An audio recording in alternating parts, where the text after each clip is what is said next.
Boa tarde, Dona Teresa. Em primeiro lugar, gostaria de agradecer a sua disponibilidade para me responder a umas questões sobre a linha do Tua. Pelo que sei, vive na aldeia de Freixal, que está a cerca de meia hora, a 45 minutos, distância da linha do Tua. Nasceu na Angola e veio com 6 anos de idade para Portugal, a viver para a sua aldeia, que agora na atualidade é Freixal.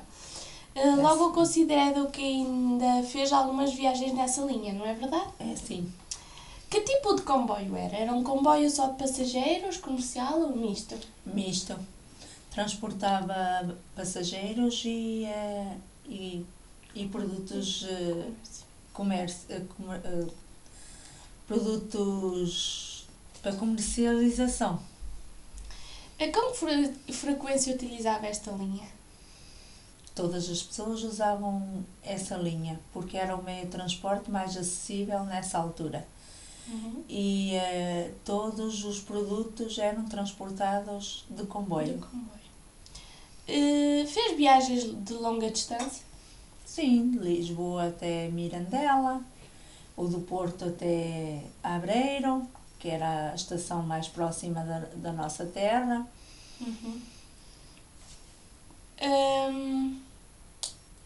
Conta uma história de uma vez em que foi no comboio pela linha do Tua.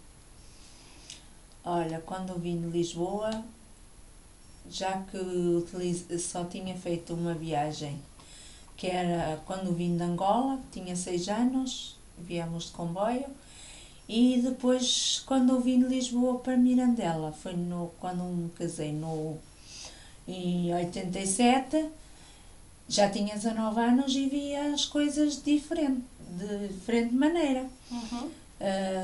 Tinha outra maneira de ver as paisagens. Para mim foi as coisas que mais me marcaram, que são únicas no mundo para mim. Muito bonitas. Como era o convívio no comboio, visto que muita gente se deveria conhecer devido às aldeias vizinhas? Sim, mas só que as pessoas viam-se muito menos que se veem agora, porque estavam muito tempo, como não havia carros, nem só se viam realmente quando iam a algumas consultas ou ver um familiar, ou quando era das festas de ano. Outra maneira, as pessoas não se viam tão a miúdo. Quais eram os assuntos mais falados nessas viagens? Os assuntos mais falados nessas viagens era perguntar por as pessoas amigas como estavam, e sobre a agricultura, das maneiras como se fabricava, fazia as lavouras, e da saúde. Perguntava-se basicamente isso. E dos produtos agrícolas, como se vendia bem, se vendia mal. Era dos negócios. Sobre as deslocações para o serviço militar, incorporações militares e partida para a Primeira e Segunda Guerra Mundial, quais eram as lembranças desses conflitos? Não era da Segunda Guerra Mundial, não é muito da minha lembrança. Ouço contar histórias desse tempo, que eram tempos muito difíceis e cada vez foram mais difíceis para recuperar, se voltar a recuperar a economia e outras coisas. Mas as pessoas usavam muito o nosso transporte de comboio. Os soldados costumavam viajar de comboio quando iam para as cortes. Que memórias têm desse tempo? Os nossos soldados iam a pé da aldeia até à estação, e depois na estação é que apanhavam o comboio para regressarem ao quartel. As memórias da grande epidemia de 1918 a 1919 e da crise social e política dessa época em Portugal. Um país pobre e rural, onde havia falta de alimentos, carestia de vida, falta de poder de compra, as más condições higiênicas e sanitárias, a falta de medicamentos, de médicos e de medicamentos. Que recordações tem desses tempos? Antigamente, nesses tempos, não se ia ao médico como se vai hoje. Por qualquer coisa, vamos ao médico. E antigamente não era assim. As pessoas tentavam se curar com chás, com coisas medicinais, e os médicos vinham às aldeias eram 2 ou 3 médicos, cada dia era seu, e as pessoas iam com santas necessidades, iam lá no dia do seu médico ver, e era assim que funcionava. Uhum. Sobre a comunicação das aldeias e das vilas, os primeiros telefones, rádios ou postos de correios, tem memória desses tipos de comunicações? Quais eram os mais utilizadas na sua aldeia? Eram os correios, e também tínhamos rádio e televisão, poucas. Telefones só existia do posto público. Uhum. E depois as pessoas telefonavam com santa necessidade, a da senhora do posto público chamava as pessoas para atenderem o telefone, a chamada. As dinâmicas regionais, os trabalhos agrícolas, transporte de gado, trabalhadores sanuzais de outras regiões do país, as feiras. O que recorda dessas atividades, como se desenrolaram ao longo dos tempos? As feiras era onde se vendia os nossos produtos agrícolas, os laticínios, que eram os queijos, e a carne. Os animais eram todos vendidos na feira. E as atividades da agricultura era tudo feito manual. Uhum. Hoje já tratores na aldeia, nessa altura havia pouquinhos, só dois ou três. Só os ricos é que tinham. Uhum. Nem todos. Ao mais era tudo lavrado com animais, tudo cavado à enxada. Eram tempos muito difíceis. Uhum. As feiras em Carrazede e em Mirandera eram célebres. Que recordações tem dessa realidade? Eram feiras muito grandes, muito boas. Apesar de haver pouco dinheiro para as pessoas comprarem, as pessoas iam às feiras, vendiam os produtos e faziam tipo uma troca. Compravam com santas necessidades daquilo que precisavam. De roupas, de calçado, de necessidades para a casa, acessórios para a casa. Uhum. Mas vendia-se tudo muito bem. O património cultural material de Trás-os-Montes é muito diversificado e rico. Há ainda a memória da região de inúmeras lendas, rezas e cantares. Lembra-se de alguma? Lembra-se. Os nossos antigos diziam: quem canta seu mal espanta. Quando o ribeiro corre antes dos santos, mal vai por os campos. Queria dizer que depois choveria pouco durante o inverno. Fevereiro quente traz o diabo no ventre. Quer dizer que vai ser um ano um pouco difícil, pouco chuvoso. E é tudo.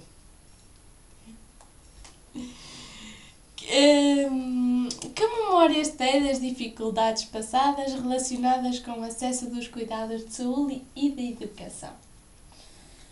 Quando eu andava a estudar, nada era como hoje.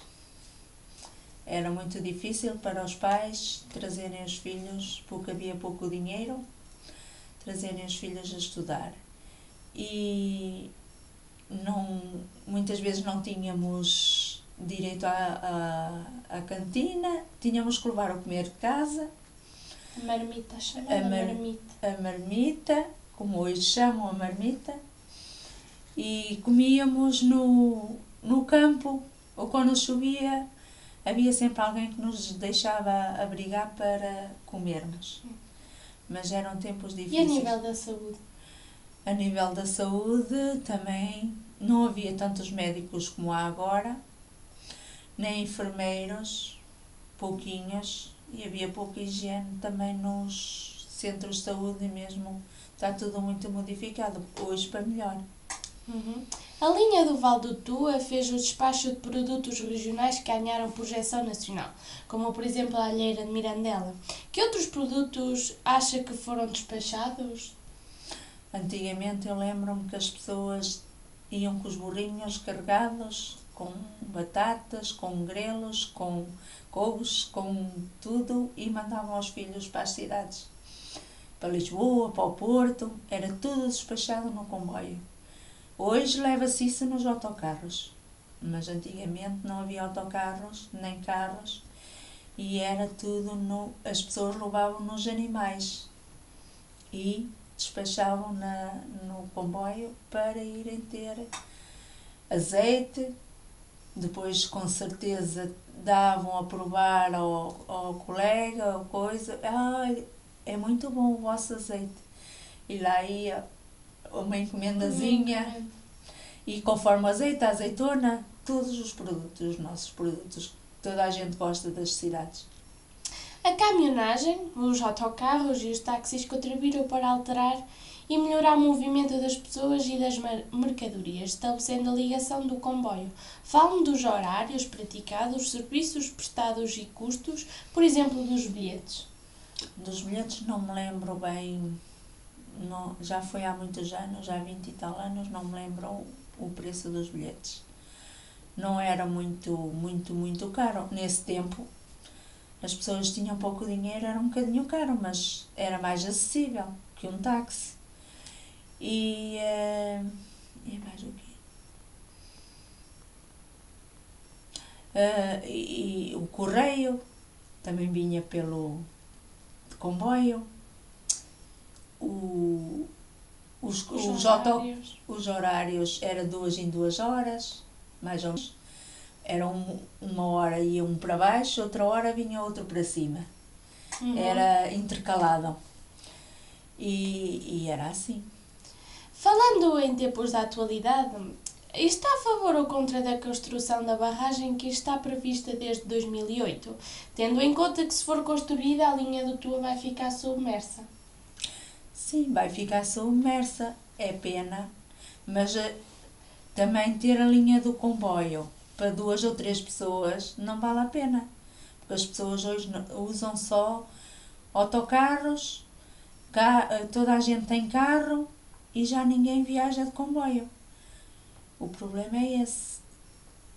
Os anos... Está a querer dizer que se construíssem a barragem, então poderia ter mais utilidade que a linha do comboio agora. Sim, porque os anos cada vez vêm mais secos, os nossos solos ficam cada vez mais secos e se a barragem vier tem outros benefícios para outras coisas. As energias renováveis, por exemplo. Por exemplo, e que fazem mais falta hoje que o comboio. Porque o comboio, mesmo que ficasse, ninguém o ia utilizar.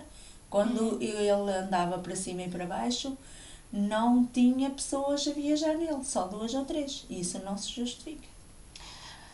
Pronto, Dona Teresa, estão concluídas as questões. Obrigada mais uma vez pela sua disposição e que resta de um bom dia. Obrigada. Para si também.